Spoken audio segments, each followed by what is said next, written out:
con las cortinas echadas y solo he podido ver humo. Así que no sé lo que ha ocurrido. Pero ha habido unas detonaciones muy fuertes.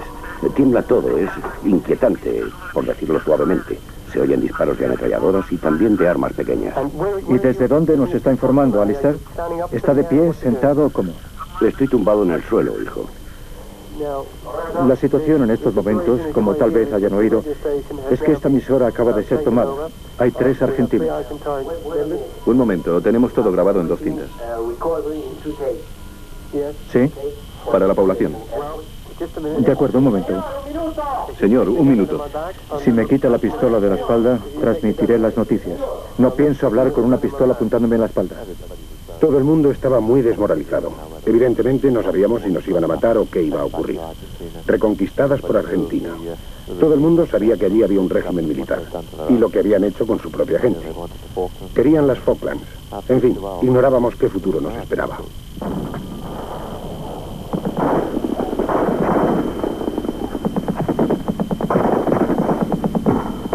A las 7 de la mañana, después de un combate encarnizado, se rodeó la sede del gobierno.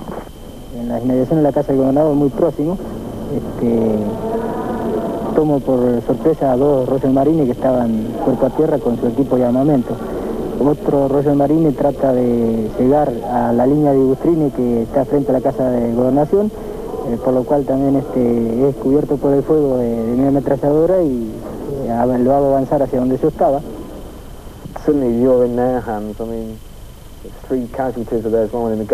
De repente te encuentras en sus manos. En fin, había 3 muertos suyos en el jardín del Palacio de Gobierno. No sabías de qué humor iban a estar. A la oposición la tratan a tiros.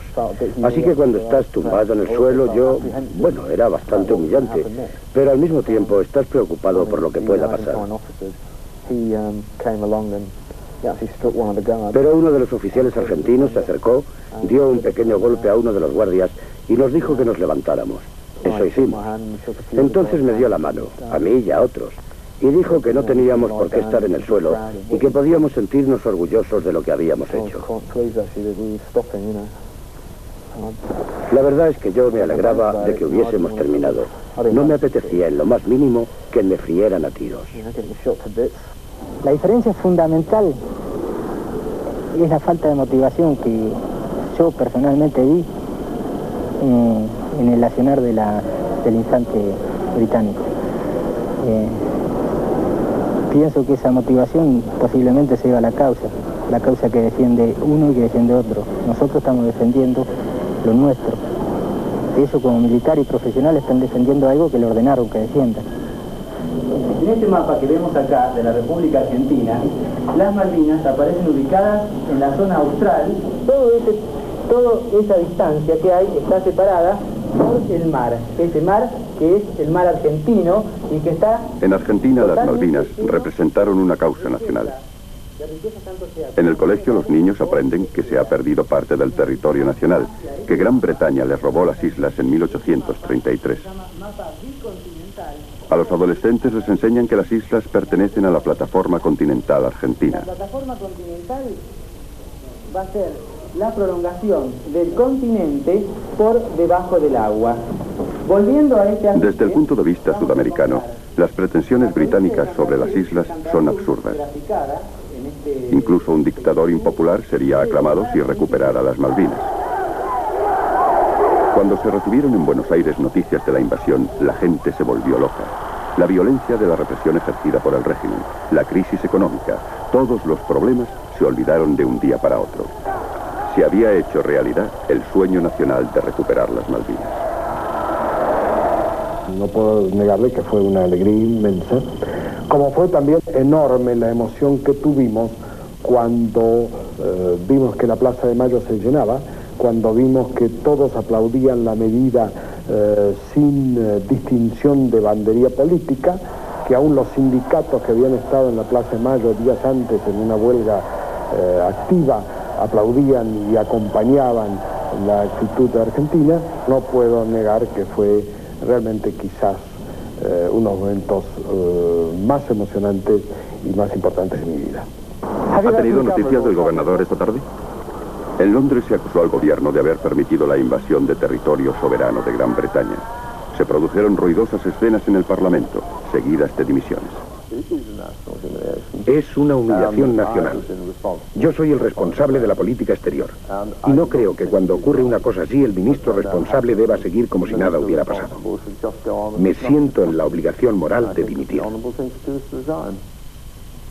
El prestigio de Gran Bretaña había recibido un duro golpe.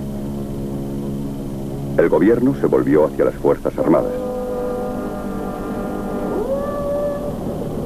Me parece que la sensación general era de que todo se habría acabado antes de que llegáramos. Había unas fuerzas pequeñas en una islita, y en cuanto vieran que venía la Marina Real, se irían corriendo a casa y todo habría acabado.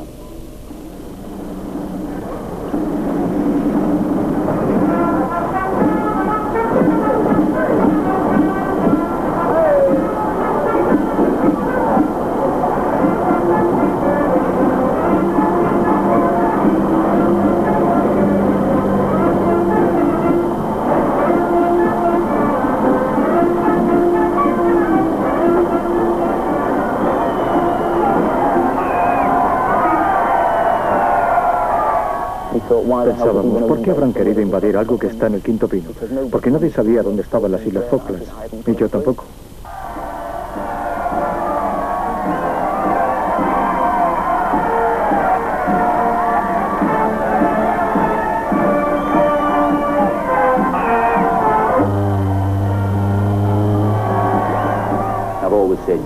Siempre había dicho que si alguna vez había guerra, volvería corriendo a Belfast.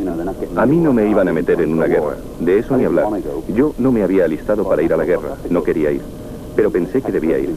Los contribuyentes habían estado pagándome un sueldo durante muchos años y ahora me necesitaban. Nos necesitaban a todos.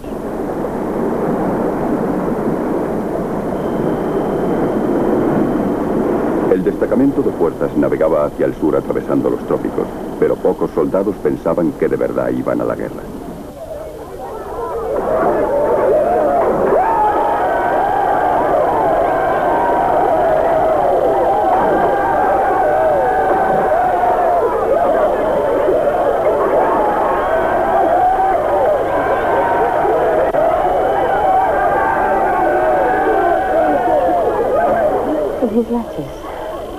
Por lo que contaba en sus cartas, estaba emocionalista. Me decía que se divertía mucho, que jugaban a los dardos. Había un montón de gente jugando a las cartas. Hizo muchos amigos. En una de sus cartas me decía, no importa lo que nos espere allá abajo, todo será soportable si sigue habiendo un ambiente tan bueno como el del barco.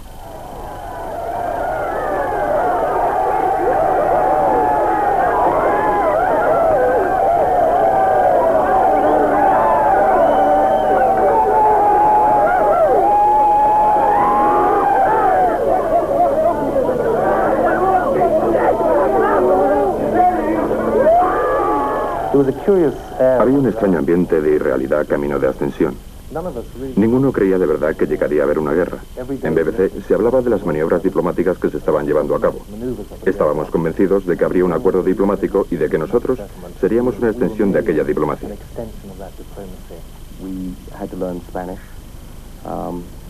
Teníamos que aprender español.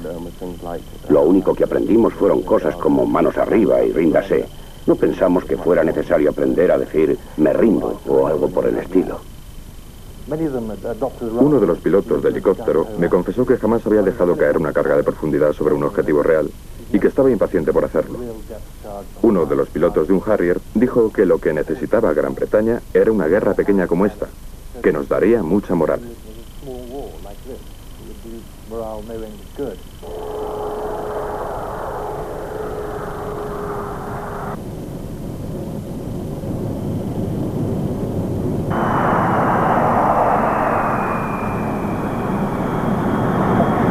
Las Malvinas se convirtieron en un campamento. Acudieron miles de jóvenes reclutas desde Argentina.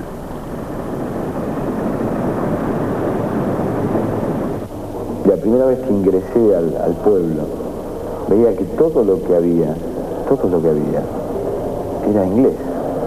O sea, no había nada argentino. Lo único que había era un tanque de YPF que me hacía acordar a mi país. Una cosa graciosa que me pasó fue que agarramos un clavito, y decía Made in England el clavito. Entonces, uno se pone a pensar, ¿no? ¿Qué es esto? ¿Dónde estoy? Nosotros que íbamos a defender supuestamente a la gente que estaba allá, porque esa es la que yo creí, resulta que no era nuestra gente. O sea que no sé si los invasores eran los que vivían o los que venían. Mando de la campaña de las Malvinas. Comunicado número 4. Garantía. Continuidad del estilo de vida de los habitantes de las islas. Respeto a la propiedad privada. Libertad de entrada y salida de la isla y de permanecer en ella. Más aún, se exhorta a la población a que siga con sus actividades normales.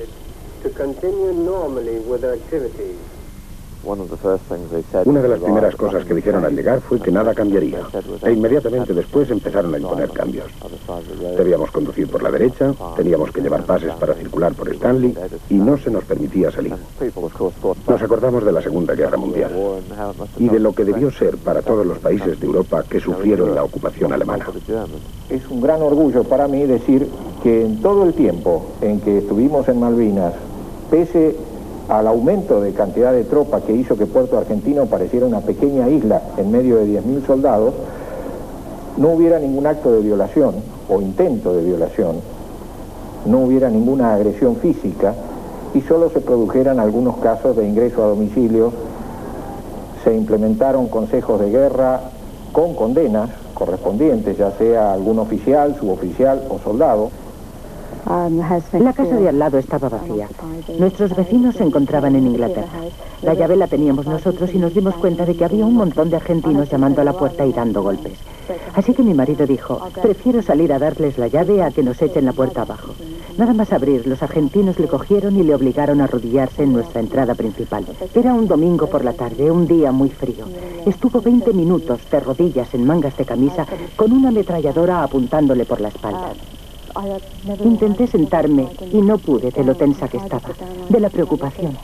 Así que fui a la cocina y me hice un café. Volví varias veces. No sabía que se pudiera beber tantas tazas de café en 20 minutos.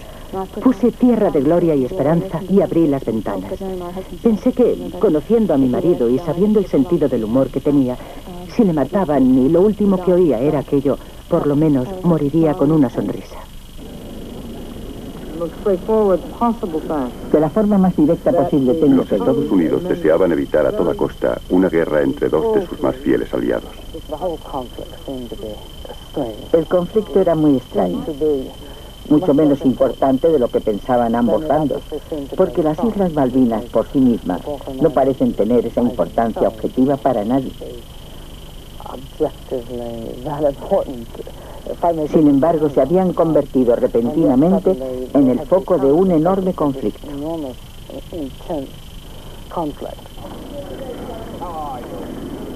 Alexander Haig buscó desesperadamente una solución negociada. A bordo del transportador de la paz se encontraba Davy Gomper. Naturalmente, el recuerdo más memorable que uno tiene de Londres es la señora Thatcher presidiendo el gabinete de guerra y representando a Gran Bretaña en las negociaciones. Permitía que los demás hablaran, que pusieran de manifiesto aspectos del asunto basándose en sus conocimientos. La última palabra siempre la tenía ella, y en algunos casos desautorizó explícitamente a algún miembro importante del gabinete.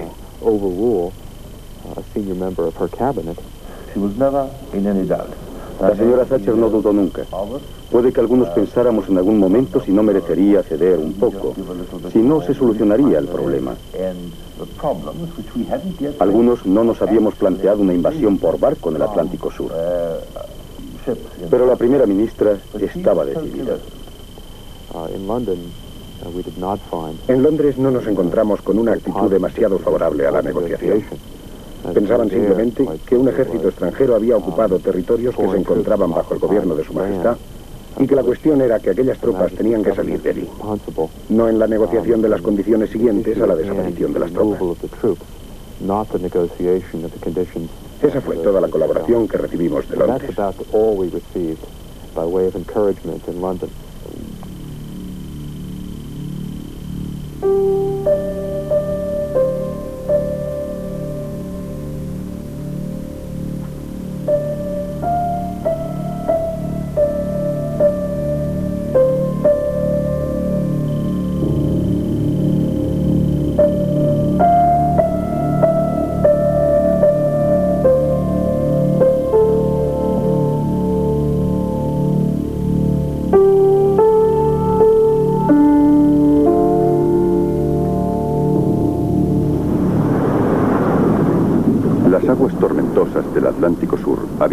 cambiara el ambiente a bordo de los buques británicos.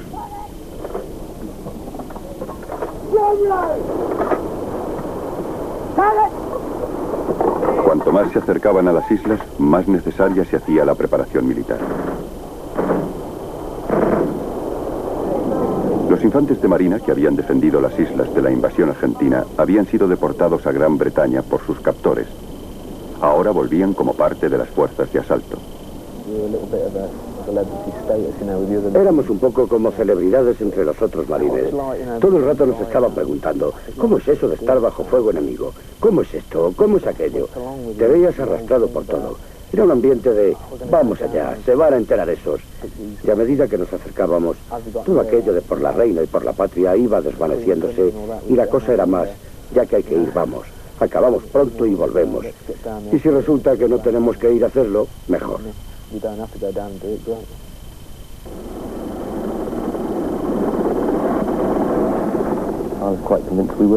Yo estaba muy convencido de que íbamos a luchar. Tengo demasiada imaginación para ser valiente o temerario o cosas de esas. El comandante John Kisley pensaba lo mismo que yo. Recuerdo que mirando una foto de la compañía me dijo, francamente, es triste pensar que algunas caras ya no estarán en la foto que se haga a la vuelta. Estuve un tiempo dándole vueltas. Después decidí escribirle una carta a mi mujer diciéndole lo mucho que la quería, lo que sentía por ella. Cosas que harían que me recordara, una canción, un sitio. Pedí algunos consejos sobre lo que debería hacer si se quedaba viuda. Y me resultó difícil escribirle. La más difícil fue la que escribí a mi hijo. No la he vuelto a leer, pero estaba manchada por las lágrimas. Después de escribirlas, que ha sido lo más difícil que he hecho en mi vida, se las mandé a mi padre y le pedí que se las diera a ellos si yo moría.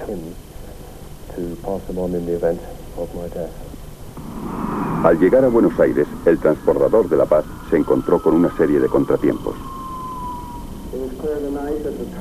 Esta noche se nos ha hecho evidente que la tarea no será fácil.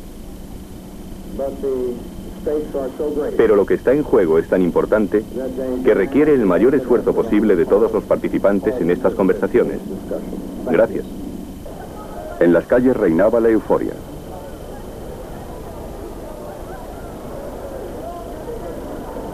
La Junta prometió que las Malvinas nunca serían entregadas. Argentina jamás renunciaría a su patrimonio. En su actitud había en primer lugar cierta frivolidad, como si no lo dijeran en serio, como si no se dieran cuenta de lo que sería una guerra. No tenían presente la tragedia de la guerra y de la pérdida de vidas. No se percataban de que serían vencidos.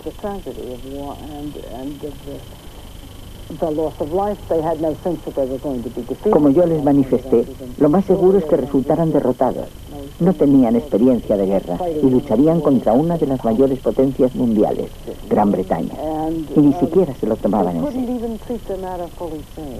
No conseguían ponerse de acuerdo y para entonces estaba ya claro que habían decidido ir a la guerra, aunque solo fuera porque eran incapaces de unirse para decidir que no la hubiera.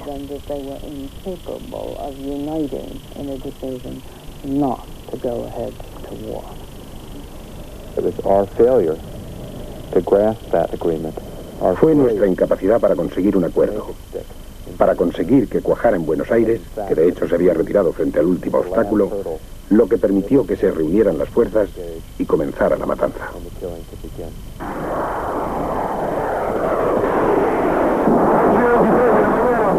El ataque contra Puerto Argentino.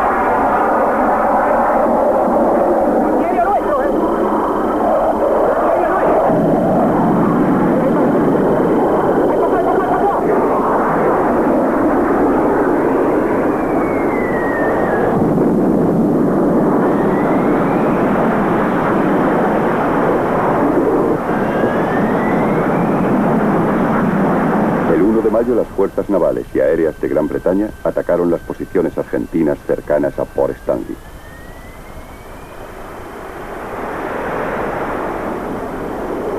Nos despertó un amigo que gritaba, están aquí, los ingleses están aquí.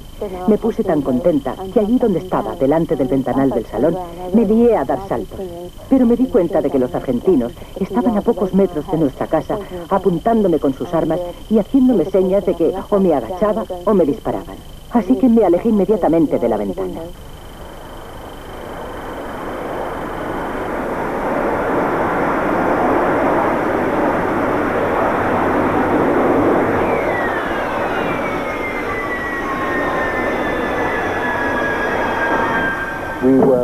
Tal vez estuviéramos demasiado confiados. El ambiente general era más o menos este. Les hemos dado un buen capón a los argentinos. Dentro de nada, darán media vuelta y dirán, ya está bien, no queremos más. Y todo terminará.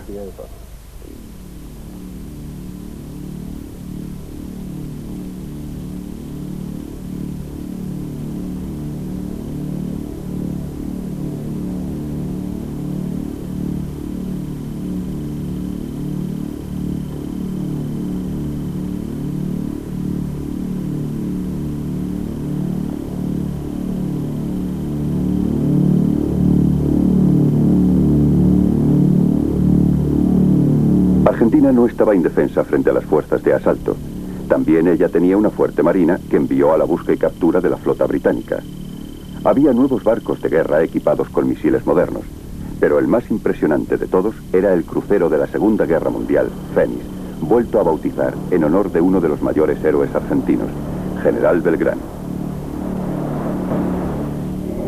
Tripular el Belgrano era un orgullo, que todo profesional quiere, ya sea por su trayectoria, por lo que fue y era dentro de la flota.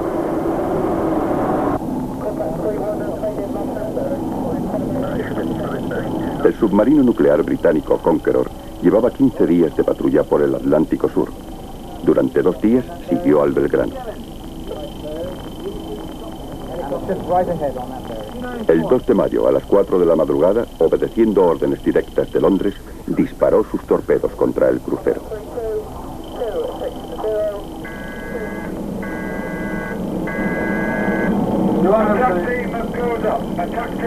Dos dieron en el blanco.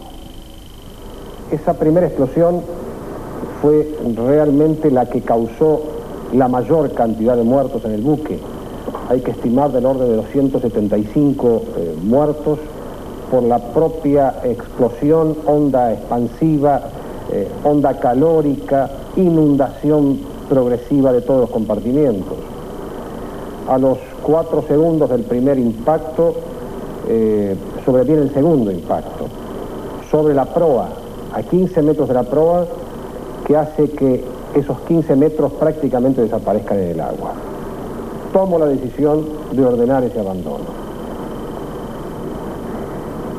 Una voz que para un comandante naval evidentemente debe ser la más importante y la más trágica de toda su historial marinero. Uno se siente imposibilitado de no poder salvar más gente, sabiendo que hay más gente abajo, de que no poder rescatarla, no por cosa de uno, pero se siente imposibilitado. Ya lo que era recorrer la cubierta principal y ver lo que había sobre la cubierta principal, lo hacía quemados para tratar de llevarlo a la balsa. Se siente de que se pierden muchos compañeros que quedan abajo esperando de que, sabiendo que nosotros estábamos arriba, los rescatemos. Se siente tristeza por no poder cumplir con ello. Pero usted sabía que ahí abajo estaban sus colegas, exacto, sus amigos, en otra puesta de guardia. Y realmente no podía hacer nada, ¿no? Nada.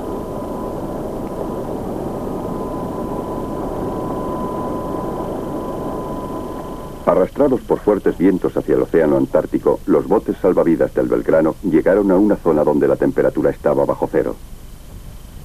2 días después, algunos fueron recogidos por el buque Hospital Bahía Paraíso.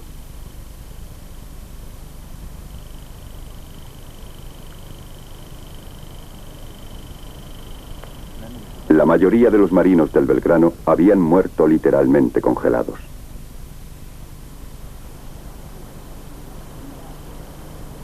Venía sobre el techo de la balsa. Se ve que en un último intento de ser visualizado y de que era una balsa ocupada, se recostó sobre el techo de la balsa, que se lo veía, a medida que se iba aproximando, venía una persona en la misma posición como si estuviera dormida, con las dos manos cruzadas y puesta debajo de la mejilla derecha. Venía tremendamente abrigado, prácticamente se le veía solamente la cara, con todo su equipo de abandono, el salvavidas inflado, y al trasladarlo a bordo comprobamos que había fallecido. Aquel oficial era el teniente Gerardo Sevilla. Tuve un llamado telefónico de mi hijo mayor. Me dijo, ¿estás escuchando noticias por radio? Le digo, no, tengo puesta la televisión. Porque están diciendo cada cosa, cada tontera, dicen de Radio Carvel de Montevideo. Yo no escuché nada, él no me dijo nada, me acosté, dormí. A las 6 de la mañana levanto del equipo, la válvula, y me pongo a escuchar. Y la primero que siento que se bombardearon el crucero General Belgrano.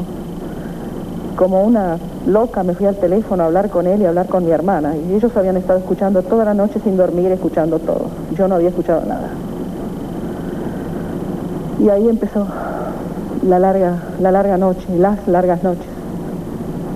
El lunes no aparecía. El martes tampoco nada. A la tarde se hizo una misa en la parroquia que yo tenía enfrente de mi casa, Santiago Apóstol. Los vecinos y todos los parientes pidiendo porque mi hijo llegara a casa con vida.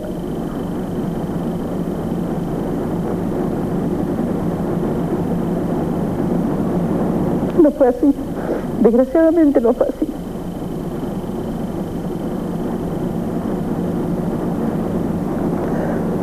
Fue muy angustiante, fue terrible. Un chico que medía 1,90, con toda su vitalidad, sanísimo. En fin, él no quisiera que yo estuviera así en este momento.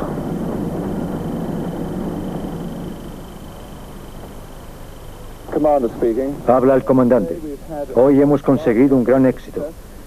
Uno de nuestros submarinos ha torpedeado el crucero argentino Belgrano al sur de las Islas Falklands. La euforia por haber hundido un barco enemigo duró poco. La Marina Argentina está a devolver el golpe.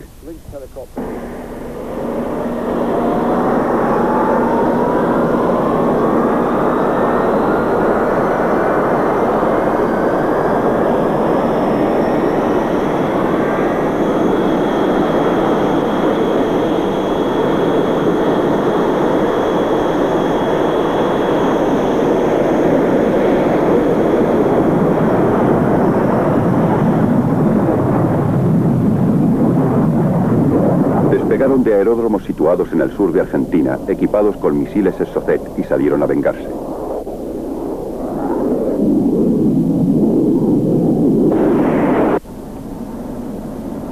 El buque Sheffield, muy adelantado con respecto al grueso de la flota inglesa, vigilaba la aparición de la aviación enemiga. Blind, AWOL, one pop of target, 01010, one blast, direct leader. El mar estaba muy tranquilo. Nosotros permanecíamos alerta. Vi que se acercaba algo que parecía un torpedo porque el mar brillaba y se movía. Así que dije que me parecía que había un torpedo. También el piloto escrutó la zona con sus prismáticos y me contestó: no, es un misil Exocet. El oficial de vigilancia y otros miembros de la tripulación del puente corrieron a ponerse a cubierto. Pero recuerdo que el segundo oficial de vigilancia y yo nos quedamos hipnotizados por el misil que se acercaba. Es asombroso ahora que lo pienso, pero la verdad es que lo miré hasta casi el momento del impacto. Después nos abrazamos y caímos al suelo.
San Carlos, el lugar elegido por los británicos para sus desembarcos. El escuadrón especial de botes había estado vigilando la zona en secreto varias semanas. Quedaron sorprendidos de ver lo poco defendida que estaba. En fin, cantidad de lugares. Todo no se podía cubrir. El objetivo principal era Puerto Argentino y ahí había que concentrar los medios por las dificultades que teníamos de logística y de movilidad. Naturalmente a los argentinos los entrenaban los americanos o estaban influidos por las tácticas americanas como nosotros. Por tanto pensaron que si ellos hubieran estado en nuestro lugar habrían desembarcado en Stanley y que nosotros al seguir tácticas norteamericanas también desembarcaríamos cerca de Stanley. Nosotros no lo hicimos así. Aparte de otras cosas, eso habría causado un terrible número de bajas entre los civiles, algo imperdonable. No es así como los británicos hacemos las cosas. Preferimos enfocar estas cuestiones de manera más útil.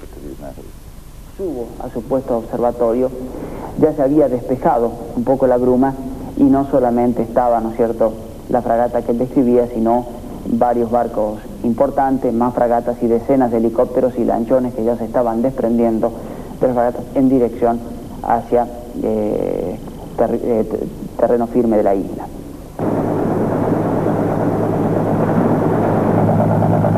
Realmente era impactante, primero porque, a rigor de verdad, yo nunca había visto una flota desplegada de esa magnitud y mucho menos haciendo un desembarco y mucho menos que el desembarco sea de 5.000 hombres en contra de mis 40. Cuando mi barco llegó a la playa bajó la rampa y se oyó una orden naval que debe ser parte de la instrucción. Algo como «tropas fuera». A bordo del barco no se movió un alma. Claro, cuando se mueve una tropa de paracaidistas no se dice fuera, se dice salten. Pero aquel marín volvió a gritar, ¡tropas fuera! No pasó nada. Entonces un sargento mayor rápido de reflejos gritó, ¡salten del barco! Y todo el mundo salió del barco.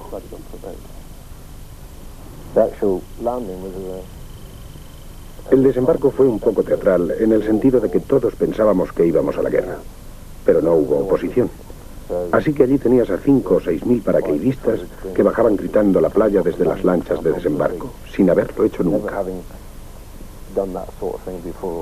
Nadie estaba acostumbrado a aquello. Durante un corto tiempo reinó el caos. Hubo que reagrupar compañías enteras para enviarlas cada una a su misión. Creo que si al principio de todo hubiera habido oposición al desembarco, habríamos tenido problemas. El general de brigada William Thompson temía que mientras desembarcaban sus tropas se produjera un ataque aéreo en San Carlos. Trató infructuosamente de avisar a Londres del peligro. Era muy consciente de que era responsable de la vida de un gran número de hombres. Así pues, envié una comunicación a Londres que decía: naturalmente, procederemos al desembarco porque esas son las órdenes que hemos recibido. Pero deben saber que si nos atacan por aire y el enemigo tiene éxito, sufriremos un gran número de bajas. Los políticos jamás deben dar a entender a los consejeros militares que temen demasiadas bajas, porque si lo hacen, inducirán a los comandantes a la prudencia, cuando es probable que la prudencia no sea lo indicado.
Siendo piloto de jet, o eres bueno o estás muerto. Da igual del país que seas, porque hay que tener reacciones inmediatas. Hay que ser muy bueno. Y los argentinos ya se sabe lo que son. Pilotos de carreras, jugadores de polo. ¿Qué más se puede pedir para el piloto de un caza? Yo tenía el radar altímetro graduado a 30 pies y en varias oportunidades escuché la alarma del radar altímetro, es decir, estaba bajando de la altura de seguridad. Todo eso a 450 nudos es un poco, digamos, una situación muy particular. Y en esas condiciones avistamos los palos de la fragata y procedimos a desplegarnos para el ataque. Sabían lo que hacían, sabían cómo atacar un barco. Formaron en fila india y vinieron por popa. En aquel momento el capitán ordenó a toda máquina: tratamos de maniobrar para conseguir 20 milímetros de viraje. Pero era como si cada vez que el capitán movía el barco, hubiera un avión a popa preparado para atacar. El buque estaba reaccionando bien. El buque había incrementado su velocidad al máximo. La estela me indicaba que estaba dando el máximo de su velocidad. La dirección de su proa indicaba que iba buscando aguas abiertas en el medio del canal.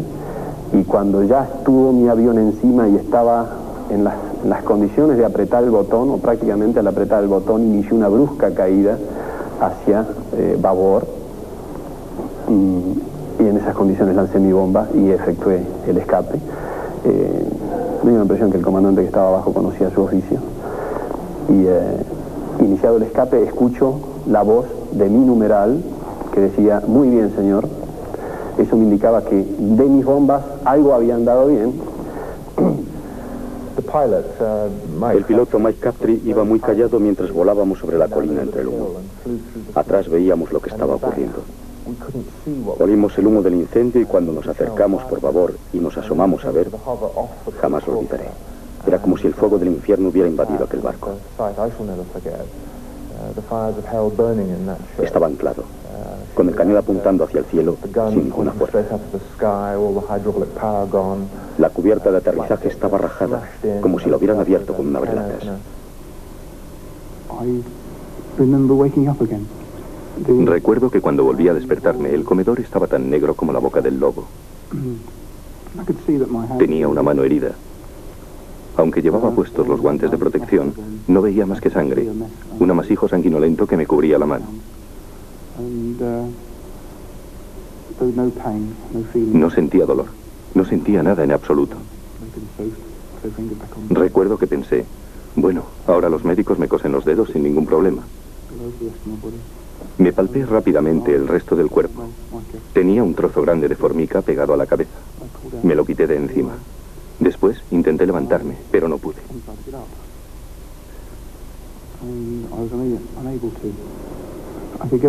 Conseguí ponerme a 4 patas, pero aún así era incapaz de andar. Algo me lo impedía.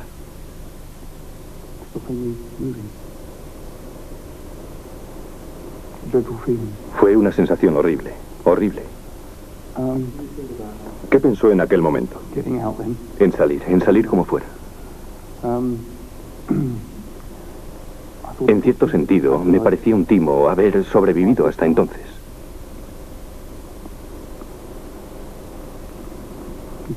Uno reza. De pronto, oí que alguien se movía entre los escombros. Un compañero vino hacia mí y me dijo: ¿estás bien, compañero? Yo le contesté: sí, anda, quítame eso de la espalda. Estaba tan oscuro que no pude ni verle.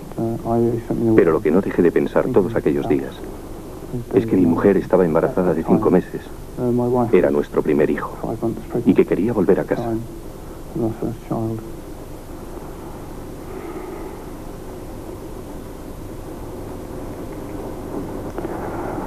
I wanted to get home.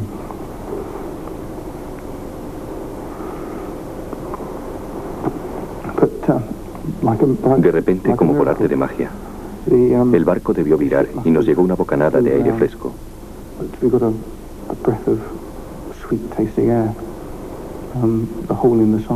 Debió entrar aire por el agujero del flanco.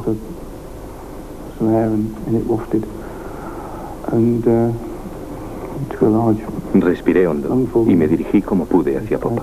started moving the back end of the ship.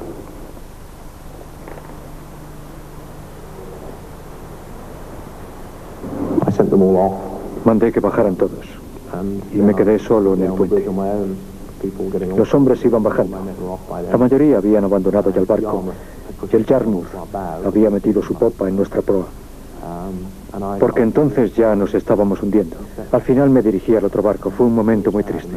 Al alejarnos del Arden, a muchos de mis hombres se les llenaron los ojos de lágrimas. ¿A usted también? Sí, a mí también. Cuando yo tiro mis bombas, no estoy deseando que mueran todos los tripulantes de la Ardent, sino estoy deseando neutralizar a ese buque y que no trabaje más. Y preferiblemente que se salven todos. Ese fue mi pensamiento durante la guerra y es el pensamiento de cada uno de mis compañeros.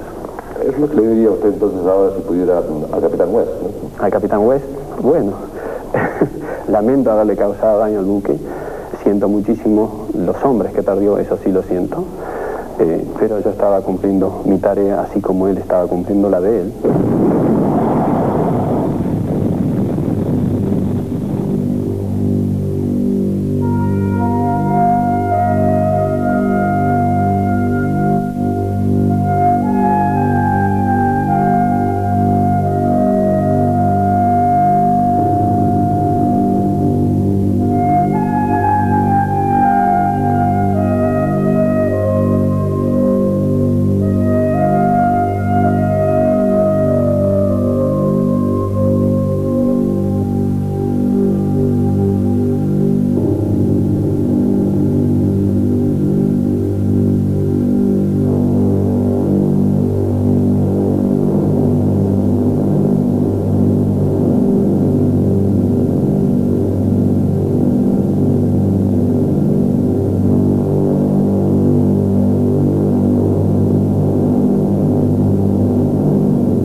Nos llamó el Minerva para que nos dirigiéramos 40 millas al noroeste. Lo único que vimos fue un Pucara pilotado por un tal mayor Tomba. Le di en el primer ataque, le arranqué media ala izquierda y le incendié el motor derecho. Había dado en el blanco. Me alejé pensando que aterrizaría, pero no lo hizo. En ese momento miro el ala de mi avión y veo un agujero de bastante tamaño, sino parecido a una rosa o con los pétalos abiertos. Miro hacia arriba y veo 2 Harriers más. El avión seguía volando, es decir, estaba perfectamente comandable, había vibrado todo el avión, pero si los comandos reaccionaban, los motores funcionaban bien. Aquella vez me acerqué más despacio. Bajé los alerones para que descendiera el morro del avión, lo que me permitía apuntar mejor. Estaba pendiente de la altura de la proa de mi avión. Me coloqué bien y le disparé una ráfaga larga. El motor de babor se incendió, saltaron trozos del fuselaje trasero y la cabina dio una sacudida. Y siento otra ráfaga, es decir, el avión sigue vibrando, se prende fuego un motor y ya los comandos respondían muy débilmente. Un momento más tarde ya, al accionar los comandos, siento que los comandos no responden, que el avión prácticamente se había prendido fuego y en ese momento me eyecto, cayendo muy próximo al avión, entre 40 y 50 metros del avión, y caímos prácticamente juntos. Pensé, qué valor. Debería haber saltado después de la primera pasada, pero se quedó dentro hasta que le fue imposible volar. Saltó justo antes de que el avión se estrellara y aparentemente fue andando hasta Goose Green. Después fue capturado. Le tengo un respeto inmenso. Aquello fue auténtico valor.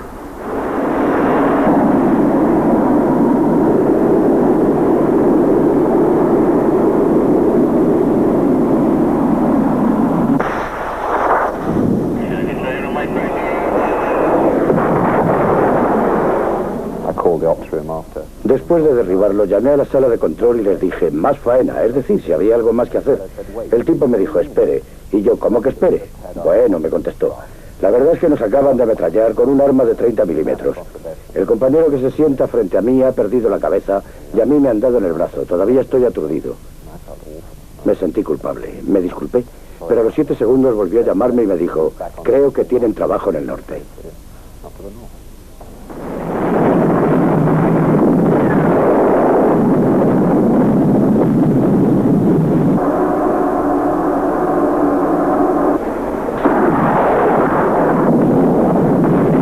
Los pilotos argentinos sufrieron graves pérdidas. Solo unos cuantos no fueron derribados. Personalmente pensaba que me iban a tirar al agua, claro, porque esa era uno estando prisionero, digamos, la psicosis que uno tiene es totalmente cambiante. Ahí me colocan boca abajo, me sacan el equipo y me apuntan, digamos, con un fusil.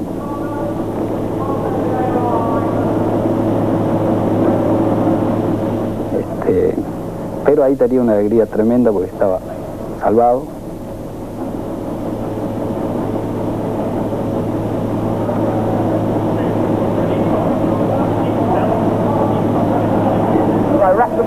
Envolverle con unas mantas. Vamos a sacarle. Venga, venga. Y ahí miré mis piernas y estaban flexionadas y la pierna izquierda la tenía no en su posición normal, estaba dislocada. Tenía mucho dolor en las piernas, o sea, me colocaron morfina, me pusieron una M no le muevan en la frente. Déjenle así un rato. Y me quitaron todo el equipo de vuelo. Es posible que haya que intervenirle. Tiene la rodilla izquierda completamente dislocada, con probable rotura de los músculos del muslo. Sufría una dislocación en la rótula izquierda que he curado. Le hemos vendado, pero tiene una hemorragia muy seria en la articulación. Allí, antes de entrar, pienso que el capitán Holly también me dice, tú serás un herido más nuestro. Y en realidad me sentí así, o sea, no en ningún momento me sentí prisionero. Por supuesto, prisionero porque estaba en poder de manos británicas, pero no por el trato. Aunque fueron derribados muchos aviones argentinos, las fuerzas de asalto siguieron siendo vulnerables a los ataques aéreos. El 25 de mayo el Atlanticon Bello sufrió el impacto de un misil Exocet. Cuando llegamos encontramos a un capellán de la misión del Marino Mercante de Manchester sentado en su coche delante de la puerta, esperándonos en la calle. En cuanto vi la insignia azul que llevaba en la solapa, pensé, ha pasado algo. Me dijo, ¿puedo pasar a hablar con usted? Le dije que sí y mandé a los niños a la cocina. Me cogió del brazo en el salón y me dijo, creo que tengo malas noticias para usted. ¿Cómo de malas?, le pregunté. Creo que es lo peor, me contestó. Yo quería que me dejara sola, pero no conseguí librarme de él. Les dijo a los niños, haced una taza de té bien fuerte para mamá, me acuerdo muy bien. Los niños no hacían más que asomarse y preguntar, ¿qué pasa? Les dije que se callaran, que ya se lo contaría después. Al final se fue y yo se lo dije a los niños, claro. ¿Cómo se lo explicó? Les dije simplemente que habían atacado el barco y que su padre había muerto. Me mandaron la copia de un mapa que decía, Frank Fox fue enterrado en el mar el miércoles 26 de mayo.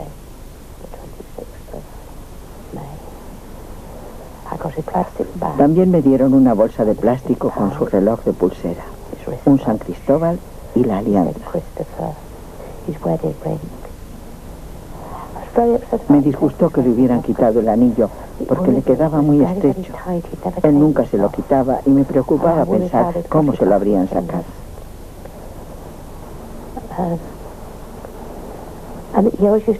Tenía la costumbre de llevar una gorra bien metida en la cabeza para que no se le manchara el pelo de aceite. También estaba la gorra en la bolsa de plástico, todo mojado todavía, porque lo habían sacado del mar.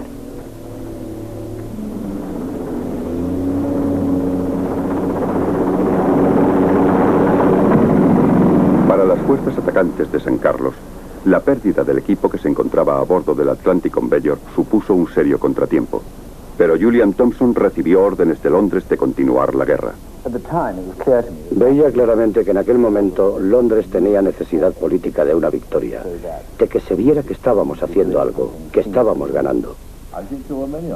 Creo que a muchos de nosotros nos preocupaba no poder salir de San Carlos, quedar bloqueados allí después de haber logrado una cabeza de playa.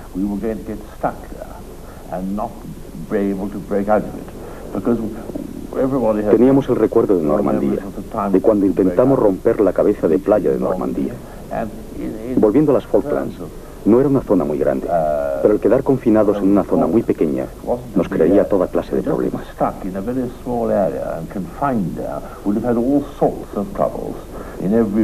El frente diplomático no sería una excepción, ya que si no avanzábamos, se harían más insistentes las propuestas de alto el fuego. Y un alto el fuego con condiciones nada favorables para nosotros. Era un gran riesgo. Así que era muy importante avanzar. Aunque uno esté dispuesto o aunque a uno no le importe morir por la reina y por la patria, otra cuestión es morir por los políticos. Me llamaban a menudo del cuartel general de Norwood. Recuerdo que en una ocasión, después de una conversación especialmente violenta, salí de la tienda de muy mal humor y me dije, ganaré la guerra para estos cerdos y después me largaré. Obedeciendo órdenes directas de Londres, el 2º batallón de paracaidistas atacó el baluarte argentino de Goose Green.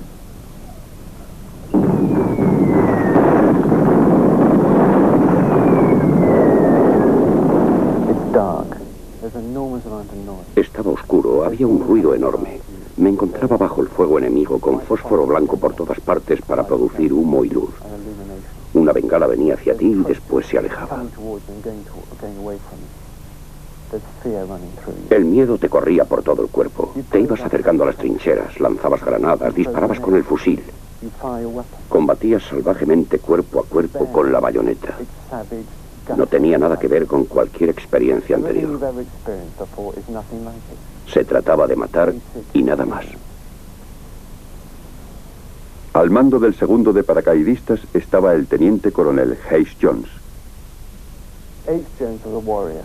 El coronel Jones era un combatiente, no un soldado de tiempos de paz. Era decidido y agresivo. Un líder carismático.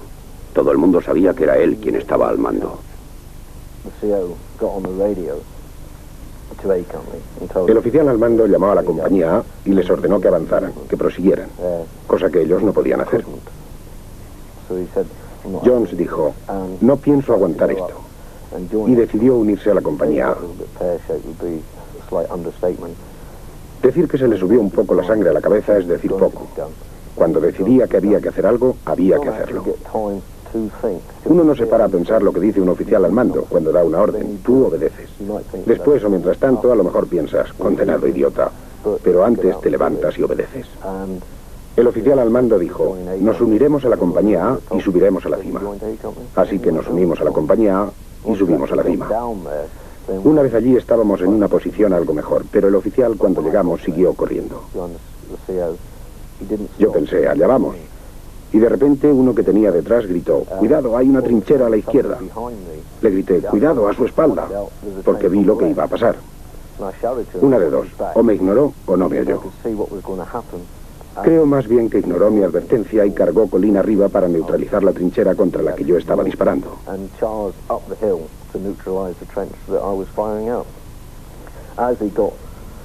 unos 2 metros de aquella trinchera, le dispararon desde las trincheras de detrás. Yo lo vi todo perfectamente. Veía los proyectiles que daban en el suelo detrás de él. Los disparos iban subiendo. Cada vez se acercaban más y al final le dieron en la espalda.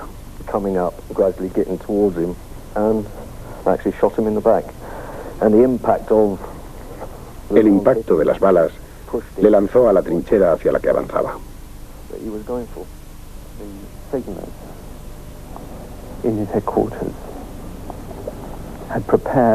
Los radiotelegrafistas de su cuartel general habían preparado una clave. Rayo de sol ha caído. Así sabríamos que algo le había ocurrido. Y eso sería la señal para que yo entrara en acción. Y en medio de tanta confusión alguien gritó por radio: Rayo de sol ha caído. No podía creerlo y pedí una confirmación.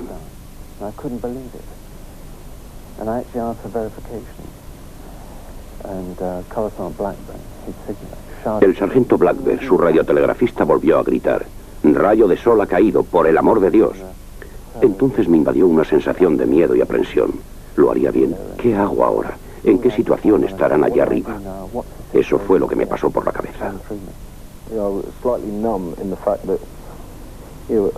Lo que me dejó un poco atontado fue que uno nunca piensa que se vaya a morir el oficial al mando. Y lo de que el oficial al mando tome una posición enemiga de frente es de chiste. Nunca piensas que va a ocurrir de verdad.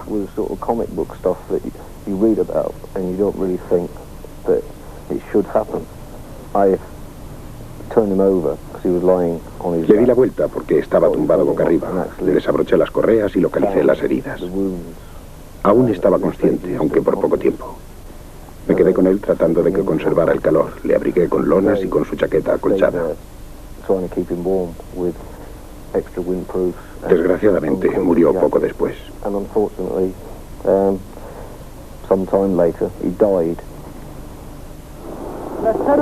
Teniente Coronel Jones, Capitán Wood, Capitán Dent, Teniente Barry, Cabo Sullivan, Cabo Pryor.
Junto a la celda de prisioneros de guerra, que era un corral de ovejas, había una pila de municiones que teníamos que cambiar de sitio, y presentíamos que se había convertido en una trampa explosiva. Les pedimos a los oficiales argentinos que movieran las municiones por su propia seguridad. Ellos destacaron hombres y oficiales para que ayudaran a mover aquello, que eran proyectiles de artillería y municiones de mortero. Según los estaban quitando, se oyó una detonación. Había una trampa explosiva. El soldado que estaba junto a la trampa se vio rodeado de llamas y de explosivos. Lo único que se pudo hacer por él fue dispararle. No pudimos llegar hasta él. No era humanamente posible hacer nada más, solo ahorrarle aquellos sufrimientos.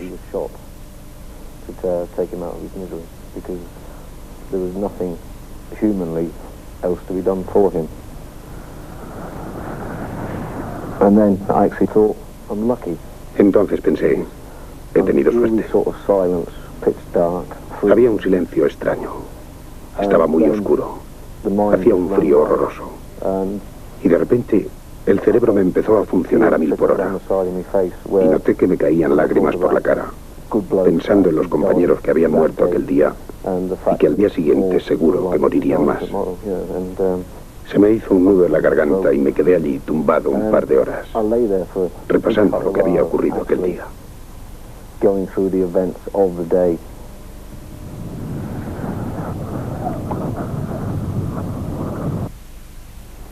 Para preparar preparar el avance sobre Port Stanley, se enviaron refuerzos a San Carlos. La guardia galesa fue trasladada en el barco Sir Galahad para ahorrarles una larga marcha. Su destino era un lugar llamado Black Cove. Debido al mal tiempo, el Sir Galahad fue desviado de su rumbo hacia una pequeña ensenada llamada Fitzroy. El mayor Southey Taylor quedó espantado al ver llegar el barco. Atestado de tropas y a plena luz del día, había un gran peligro de sufrir un ataque aéreo de Argentina. Intentó que los hombres abandonaran el barco inmediatamente y se pusieran a salvo en la costa, que solo se encontraba a unos 200 metros.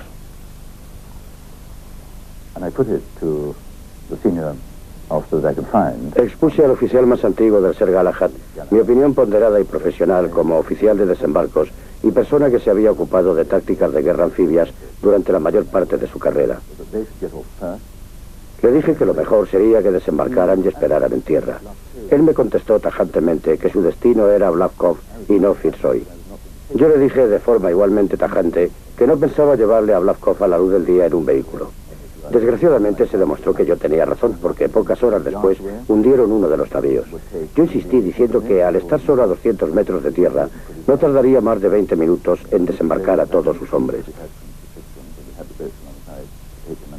Él contestó que no pensaba poner a sus hombres con una carga de municiones que teníamos del Sir Tristán, pero teníamos los botes alineados ya para recogerlos. Yo le expliqué que estábamos en guerra, que en guerra no se respetan las restricciones de tiempo de paz y que sus hombres estaban en grave peligro. En un momento determinado, absolutamente furioso, le dije que se comportaba imprudentemente y que yo no me haría responsable de lo que les ocurriera a sus hombres. Desgraciadamente, 3 o 4 horas más tarde se demostró que yo tenía razón.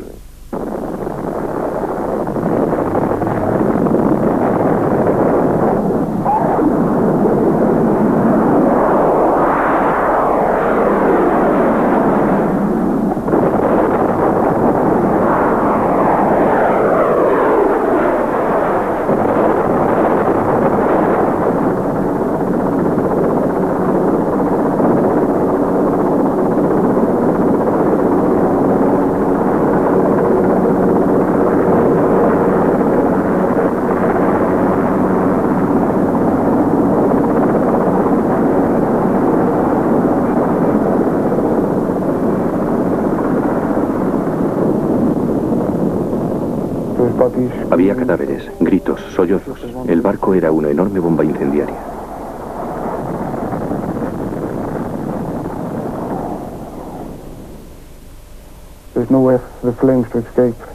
No se podía huir de las llamas. Rebotaban, volvían. Me llegaron a la espalda, me prendieron las piernas. Y según andaba, tratando de salir, me caí y me quemé las manos.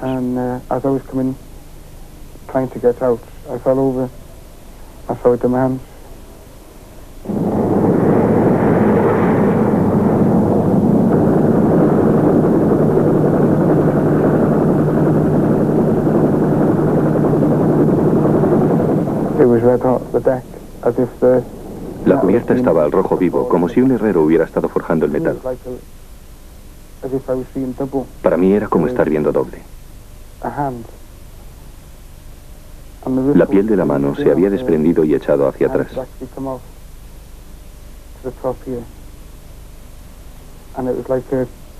Era como tener un guante en la parte de arriba que se movía. En las dos manos.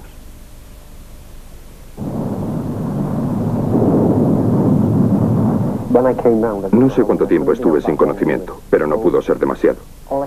Lo único que sentía era una quemazón en la pierna izquierda. No le di importancia y traté de ponerme de pie.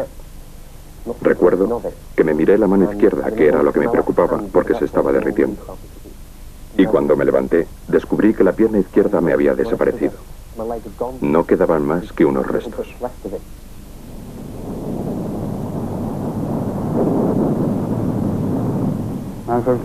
No veía más que heridos, probablemente amigos míos, pero tenían la cara negra y el pelo quemado. No se los reconocía.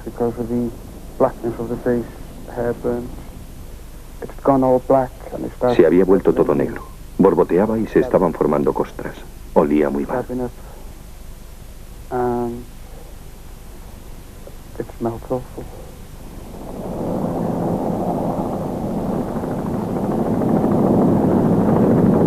Bleeding from the head, but there was nothing Me sangraba la cabeza, pero no era una herida demasiado grave. Sabía dónde estaba la puerta y empecé a pensar en cómo salir. Intenté ponerme de rodillas, pero el humo se había estancado y era tan denso que no podía respirar. Así que tuve que tumbarme otra vez. Desgraciadamente estaba sobre los restos de otra persona. La notaba aunque no podía verla. Empecé a avanzar hacia la puerta. Sabía dónde estaba.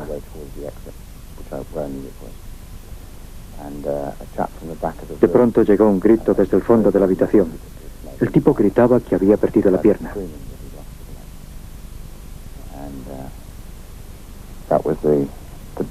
Es la decisión más importante que he tenido que tomar en mi vida. Si iba a ayudarle o si intentaba salir.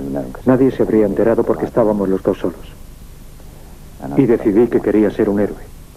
Así que volví a por él. Nos estuvimos llamando en la oscuridad y yo intentaba convencerme de que lo mejor sería dar la vuelta y llegar hasta la salida.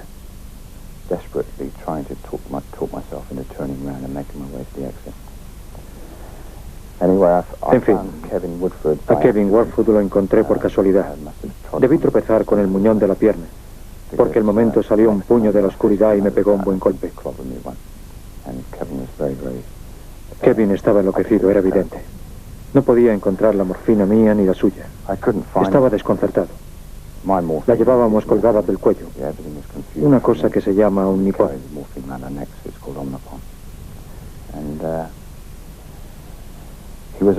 Era un hombre corpulento. Lo único que pude hacer fue pasarle los brazos por debajo de los suyos y empezar a arrastrarle por el suelo hacia donde yo sabía que estaba la salida. Los sillones y los asientos se habían convertido en barricadas. Y como él pesaba tanto y yo no podía levantarle porque el humo no me dejaba respirar, tuve que llevarle arrastrando por entre los sillones. No tardé en quedarme sin fuerzas. Estaba perdiendo el dominio de la situación.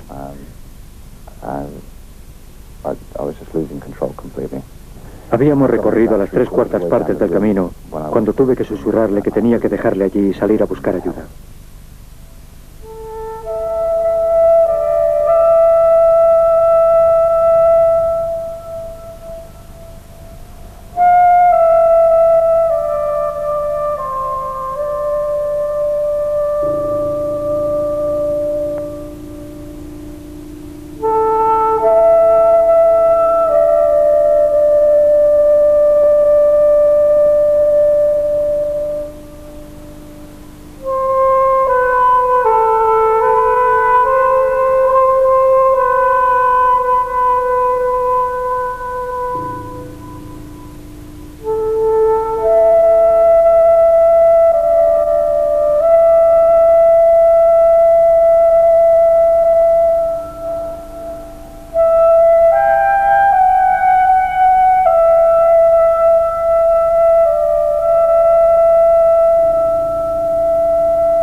Cuando aterrizó el helicóptero yo estaba en una camilla sujetándome la pierna izquierda.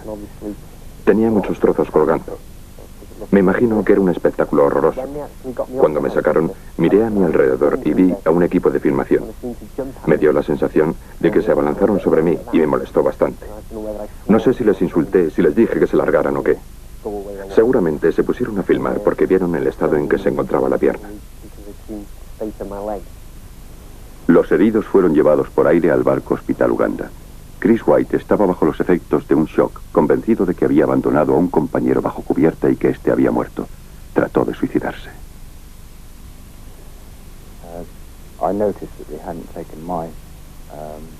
Me di cuenta de que no me habían quitado la ampolla de morfina, que estaba sujeta a la placa de identificación. Así que me la inyecté en el pecho apuntando al corazón.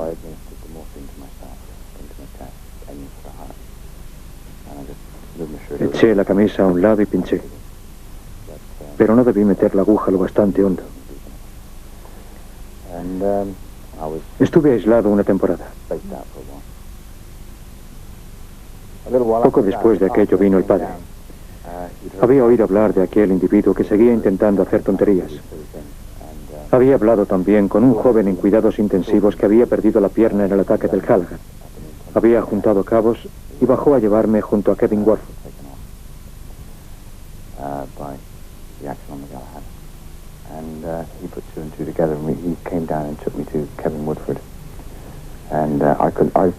Yo no pude reconocer a Kevin porque la primera vez que le vi, como ya he dicho, estábamos a oscuras. Nos miramos, nos echamos a llorar y se acabó. Fue una sensación increíble. Todas las víctimas de quemaduras fueron atendidas en lo que antes era un imperio de oficiales a bordo del Uganda. Había un terrible olor a quemado. Cerca de la sala de oficiales había una galería muy pequeña que olía como si hubieran quemado una tostada. Abrías la puerta y te encontrabas con 40 camas de caras negras. Te quedabas horrorizada. Te entraban ganas de cerrar la puerta y salir corriendo. Pero pensabas, Dios, tengo que ocultar el horror que se me ve en la cara.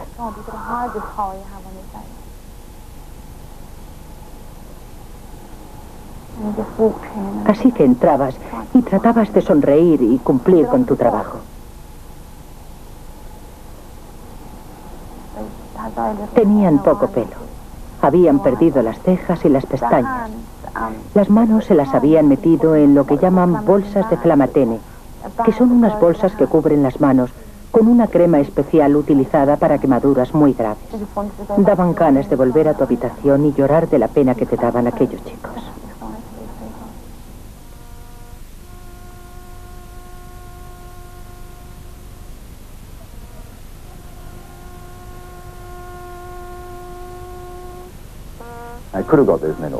Podía haber desembarcado a aquellos hombres en 20 minutos. Era incuestionable. Cualquier profesional habría aceptado inmediatamente el consejo de un experto independientemente de su rango. Pero desgraciadamente yo no ostentaba la graduación de teniente coronel, que por lo que vi era la única razón a la que aquel hombre habría atendido. Creo que nunca me había enfadado tanto en toda mi carrera, aunque yo no estaba implicado directamente. Desde luego, ha sido la única vez en que casi he sentido vergüenza de estar relacionado con algo que había salido mal. Y aunque me reprocho no haber insistido más para que los hombres fueran llevados a tierra, creo que no soy verdaderamente responsable de aquellas muertes.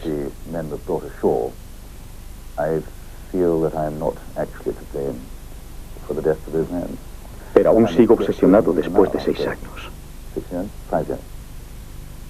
De San Carlos a Port Stanley hay 95 kilómetros.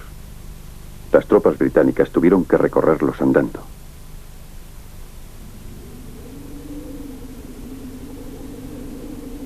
Esta marcha se llevó a cabo en condiciones extremadamente duras. Temperaturas bajo cero, nieve y lluvias torrenciales.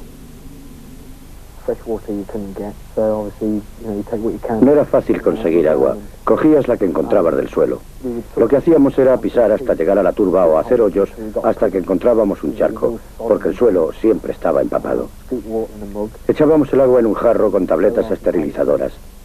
Aquella agua estaba completamente negra, pero te la bebías. Pero por muchas tabletas esterilizadoras que utilizaras, acababa por darte diarrea.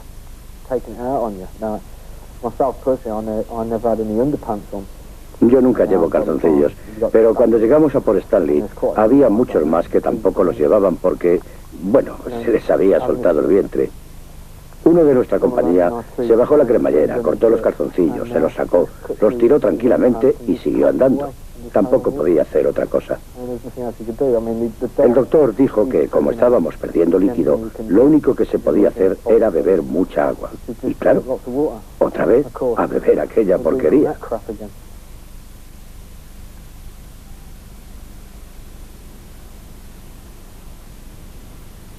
Las tropas británicas se aproximaban a Port Stanley. Los reclutas argentinos no podían hacer otra cosa que esperar. Ocultos en las montañas que rodeaban Port Stanley, se preparaban para las batallas finales. Nuestras conversaciones en los últimos días era decir, bueno, ¿cuántos podemos morir? 5, 10, 20. Entonces la desesperación de no poder hacer nada, de esperar la muerte, de sentir uno que va a morir. Entonces uno se empieza a replantear todo lo que hizo en la vida. Y como nosotros teníamos 19 años, ¿qué podíamos haber hecho? También para los británicos fue una espera angustiosa.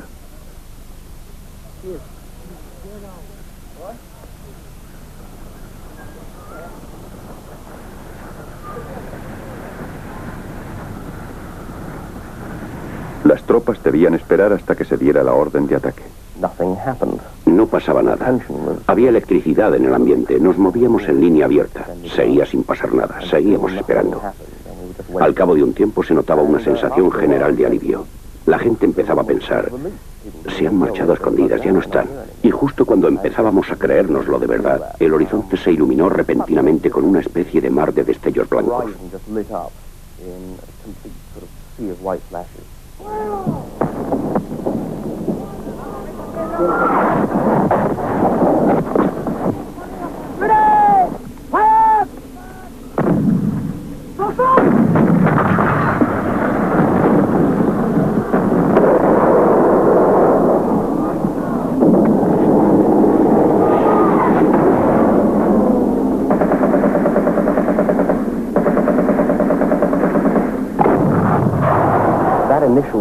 Aquel primer ataque fue increíble. Era como tener una fila de ametralladoras justo delante. El ruido era alucinante. Creo que nos quedamos literalmente pasmados durante un par de minutos. Tenías la sensación de que si levantabas un poco la mano te la volarían de un disparo. Y cayó una granada y le pegó al pibe este y lo levantó en el aire. Y cayó. Pero a todo esto, fuego, bombas, tiros, volaban, corrían, gritaban. El pibe este se levantó y empezó a gritar, me hirieron, y decía malas palabras, pero caminaba y dejó el fusil. Me dijo, a vos te dejo el fusil, y a otro chico que estaba cerca le dijo, a vos te dejo los cargadores. Y dice, me voy. Como diciendo, se terminó para mí, pero a los gritos. Imagínate que todo adelante todos los ingleses. Pero ya te digo, era todo tan loco que no sé cómo sucedieron las cosas. Entonces, el tipo se fue por atrás. Cuando estaba caminando le tiraron una granada esa de fósforo y se empezó a prender fuego y empezó a gritar. Pero era una cosa que nos alumbraba a todos, parecía una antorcha.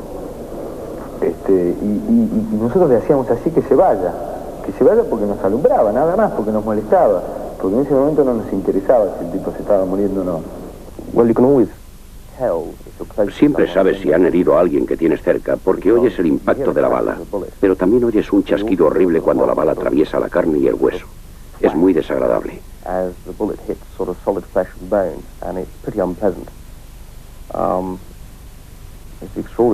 Es un sonido increíble, macabro. Aunque no lo hayas oído antes, sabes instintivamente de qué se trata. Uno de mis soldados, que tenía ojos de gato, vio un enemigo y oímos el chasquido cuando la bala hirió al argentino. Hubo un momento de silencio y después aquel hombre empezó a lanzar unos gritos desgarradores. Gritaba llamando a su madre y había un silencio total en ambos bandos. Los dos nos quedamos escuchándole. Estoy convencido de que en cierto sentido estábamos tan espantados como los argentinos. Era un ruido horrible y siguió incesantemente. Terminé de cargar y me levanté.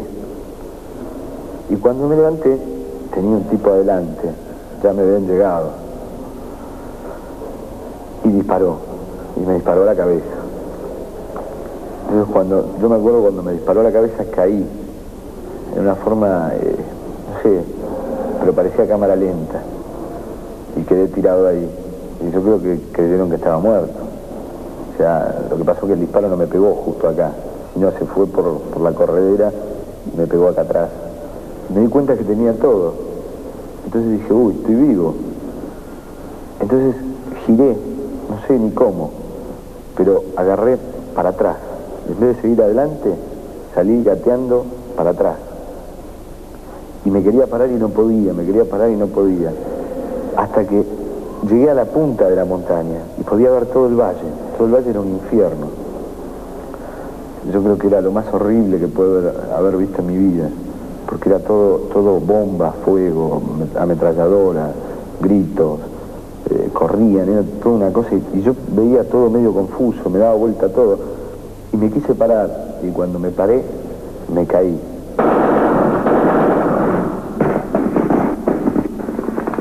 A mí ya me daban por muerto. Cuando me llevaron adelante el capitán, dijeron que yo era el Chino Benítez, como me decían, que estaba muerto, Entonces me envolvieron en una manta y me apilonaron, como apilonaban a los heridos y a los muertos. Entonces quedé tirado ahí, entre los muertos. Entonces vino un sargento que venía anotando los nombres, me acuerdo que estaba muy desesperado, lloraba, todo esto, el desastre, ¿no? El horror. Y empezó a hablar conmigo y yo, no sé, habré pestañeado, hice algo, y el tipo se dio cuenta que estaba vivo. A medida que subíamos, el enemigo se nos desmoronaba delante, y cada vez íbamos más deprisa hasta que llegamos a la cima. En cierto sentido, casi no nos creíamos que habíamos llegado a la cima. Y solo a unos 4 kilómetros estaba Stanley.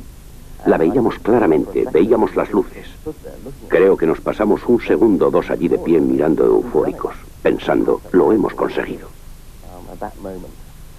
Aquello fue fatal, porque en ese momento abrieron fuego sobre nosotros con un arma automática argentina, no sé de qué tipo, y otras armas. Y en aquel ataque, que era casi una emboscada, nos hirieron a 3. Vi que el soldado que tenía delante daba un giro, una especie de pirueta. Le habían dado en la mano y la fuerza del impacto le hizo girar como un trompo. Oí un crujido detrás de mí. Habían herido a otro. Era como si todo ocurriera a cámara lenta. En realidad es que mi cerebro funcionaba mucho más deprisa de lo normal. Cuando me volví para ponerme a cubierto, sentí como unos terribles martillazos en las piernas. Y los trazos de las balas eran como bastones rojos que me rodeaban por todas partes.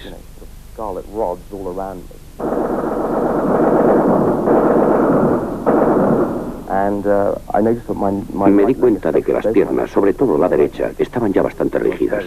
También sentí como una quemadura. Fue una sensación breve que me recorrió el músculo del brazo derecho. Bajé la mano derecha para tocarme la pierna y me metí 2 dedos en la carne hasta los nudillos.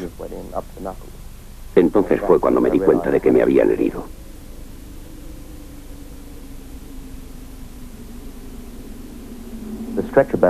A los camilleros les resultó muy difícil llegar hasta nosotros. Al final lo consiguieron y empezaron a bajarnos. De pronto me encontré tirado a poca distancia de la camilla en medio de un silencio absoluto. No oí la explosión. No sé si perdí la conciencia un momento o qué. Me di la vuelta y los camilleros estaban despedazados. Por lo menos uno había quedado completamente destrozado. Fue realmente espantoso. No podía dar crédito a mis ojos.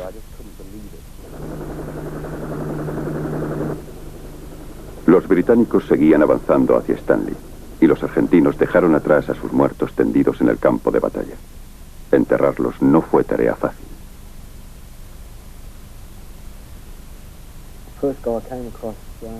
Al primero que vi, le faltaba este lado de la cara y tenía heridas en la parte alta del tórax.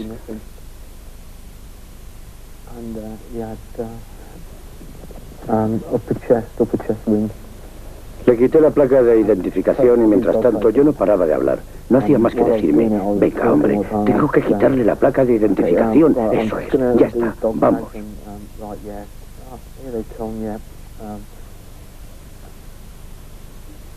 No porque quisiera contarle a nadie lo que estaba haciendo, claro, sino para evitar pensar en aquel tipo. Porque, ya sabe, encuentras una cartera en el bolsillo y hay una foto con la mujer y los chicos y... Bueno, yo miraba y pensaba, joder, esto me podría haber pasado a mí.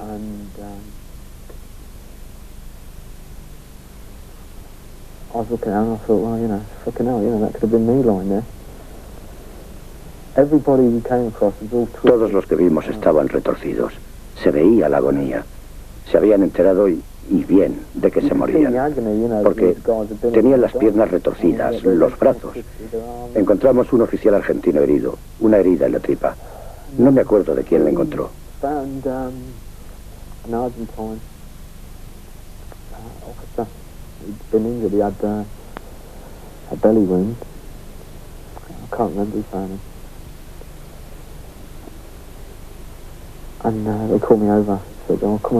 Me llamaron, me dijeron, Elu, ven aquí a echarle un vistazo a este.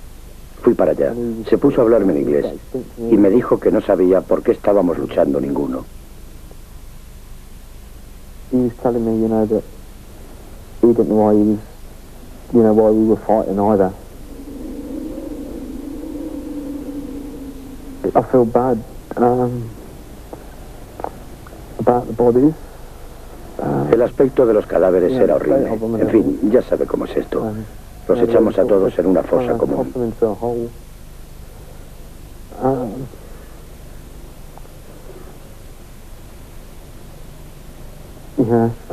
Eran unos críos. Y aquel oficial herido, ojalá no hubiera sabido inglés. En fin, se murió.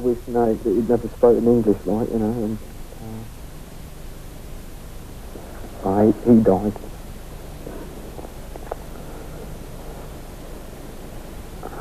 ¿Podemos parar un momento?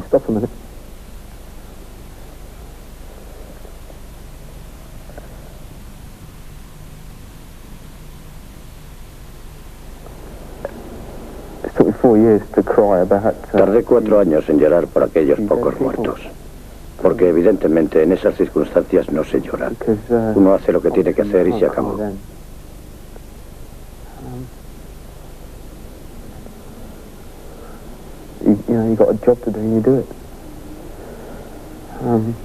Sigo pensando, todavía hoy pienso, ¿por qué lloro?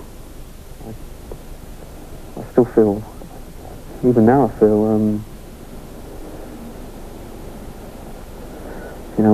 why I'm crying, or what.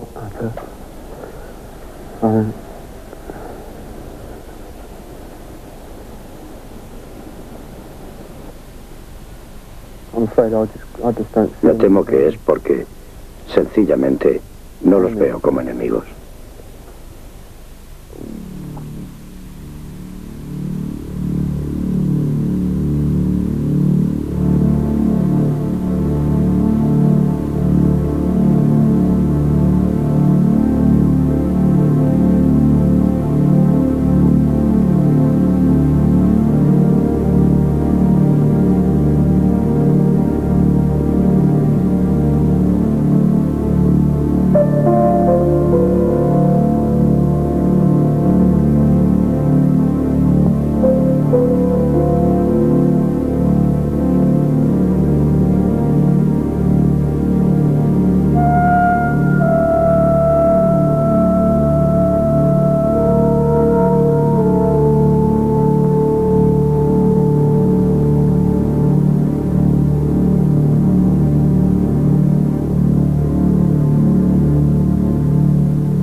Entonces hay una toma de conciencia de que ya no queda nada por jugar.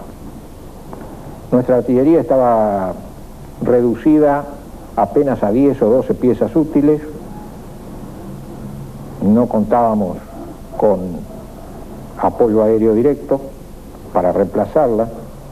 Los ingleses mantenían sus barcos como para reforzar sus propios fuegos. Había unidades nuestras que habían combatido, estaban muy cansadas, habían perdido equipo. Solo iba a tener por consecuencia la pérdida de más vidas, que era inútil. Esa fue la conclusión a que llegué yo, y después de algunas conversaciones que mantuve con mis comandos superiores, resolví aceptar el cese del fuego ofrecido por los ingleses, y más tarde se produjeron las conversaciones correspondientes. Yo sentía una congoja muy grande. Para mí era que habíamos perdido, me sentía derrotado. Creo que lo que más me choqueó fue el ver una noche cuando nos juntaron a todos en distintos galpones, cuando nos llevaban para el aeropuerto, ver la bandera inglesa flameando en un buque.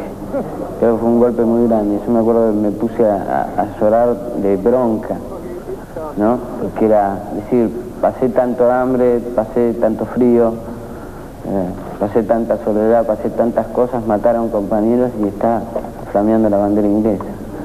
No, era una derrota bastante grande.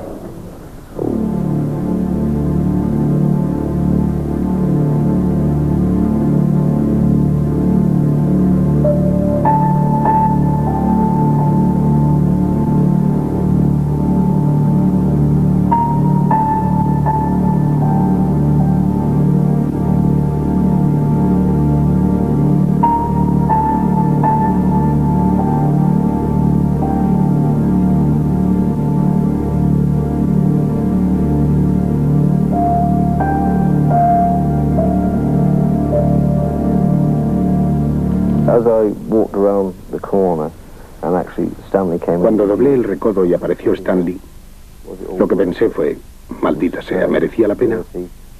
Olía mal, estaba sucia. No era esa la idea que yo tenía de Stanley.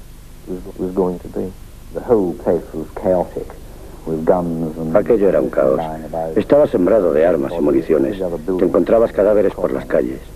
La mitad de los edificios tenían una cruz roja pintada y flotaba un inconfundible olor a muerte. Al final nos metimos en un piso de arriba de una casa requisada que compartimos con una de las compañías del segundo de paracaidistas. Por la noche encendimos una radio y sintonizamos con la emisión internacional de la BBC. Nos enteramos de la rendición por la BBC, que emitía a unos 13.000 kilómetros de distancia. La estaban filmando en un edificio que se encontraba a unos 700 metros de donde yo me hallaba. Lo que sentimos todos fue un alivio inmenso. Yo pensaba que ya no tendrían que morir más jóvenes. No era como ganar un partido de fútbol o algo así, era una inmensa sensación de alivio porque todo había terminado y podíamos volver a casa.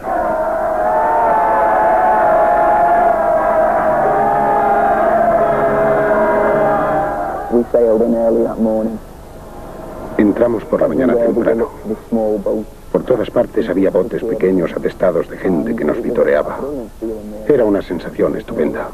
Pensabas que había merecido la pena.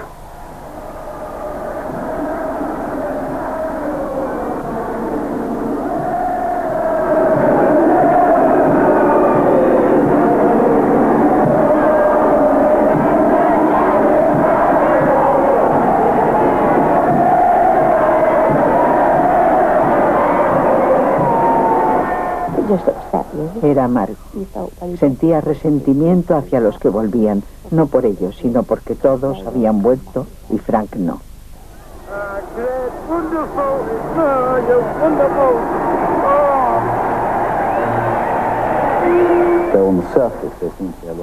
Aunque aparentemente todo eran vítores, creo que el volver a casa fue una experiencia personal bastante deprimente para muchos de nosotros.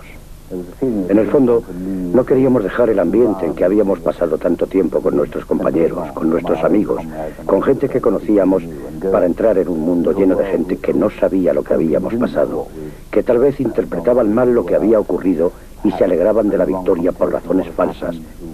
Y en cierto sentido, era reacio a bajar de aquel barco entre unas cosas y otras. I actually, in some ways, felt somewhat reluctant to walk down the brow of that ship in amongst it all.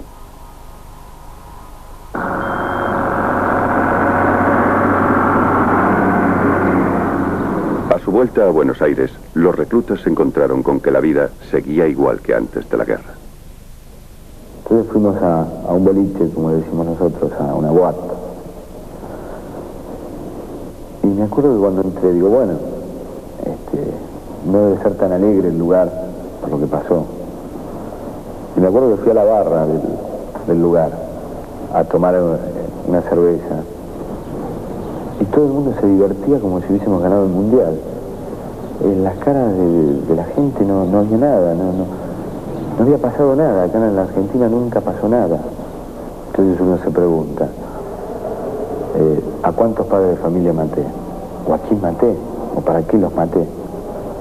¿Sirvió de algo? ¿Lo hice por la patria? ¿Qué es la patria? Son ustedes, los que hoy sonríen, bailan, mientras nosotros sufrimos. No es resentimiento, no es el pedir un cambio de algo. Es solamente decir, bueno, señores, dimos la vida a los 19 años, muchos se quedaron, nosotros estamos acá y ahora ¿qué hacemos?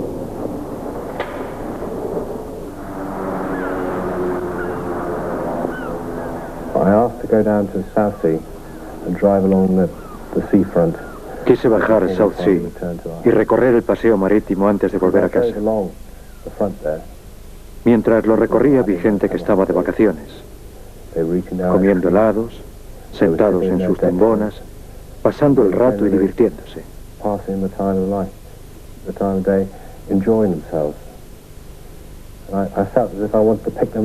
Me dieron ganas de agarrarlos, sacudirlos y decirles, mirad, hay guerra, están matando a la gente.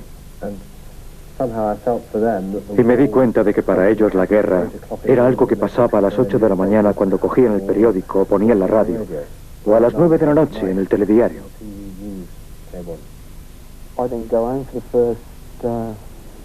Los primeros días no salía a la calle, no podía. No me gustaba ver tanta bandera ondeando.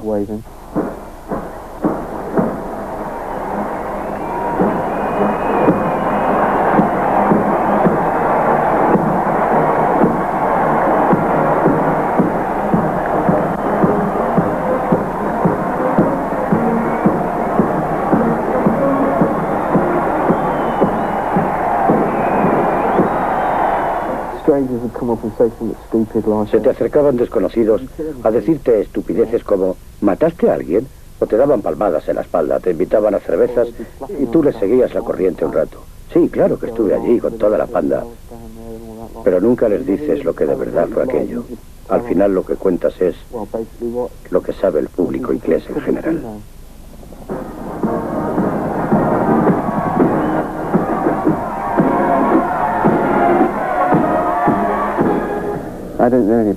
Dudo que haya momentos buenos. Es una tragedia y nada más. La guerra es algo sucio, incoherente, triste. Jamás deberíamos permitirnos entrar en guerra.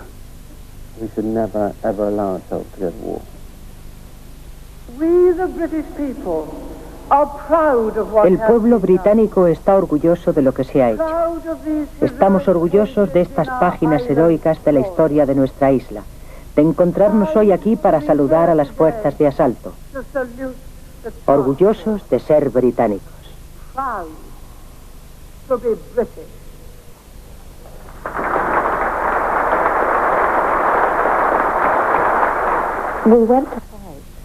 Fuimos a luchar porque habían invadido territorio británico. En realidad es cuestión de orgullo. Y creo que Gran Bretaña tenía que tener ese orgullo, porque si no, ¿qué seríamos ahora como nación? Tenían que hacerlo. El precio que pagó mi familia. Nadie sabrá nunca el precio que pagamos. Tal vez mereciera la pena por Gran Bretaña.